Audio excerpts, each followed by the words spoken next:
Hello mga idols, kumusta kamo tanan diha? For today's video, na lagi na lang tayong binagyo, taon-taon na lang na walang liban. Isa daw sa dahilan kung bakit, dahil malapit ang Pilipinas sa isang karagatan na kung saan maraming bagyo ang nabubuo. Ang pagpuputol at di pagtatanim ng mga puno, kapalit sa mga pinutol noon, dahil dyan, ang mga baha at landslide ay kadalasang hindi maiiwasan. Today, akala ko naman na wala na si Bagyong Enteng. Bakit? Tuloy pa rin ang hangin at lakas ng ulan. Hindi na nga sumisikat ang araw. Paano na ang aking mga labahan?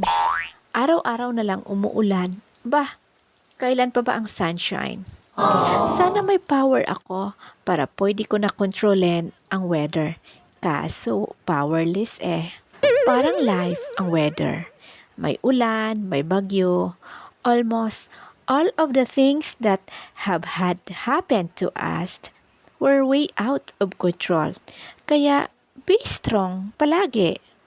Ang buhay ay parang panahon Oh my na God. may pagsikat ng araw at may munting ambon. Makulay man ang araw o parang makulimlim, sa bawat pagdaan ng araw ay may liwanag at dilim. Maraming salamat sa panonood. To God be the glory.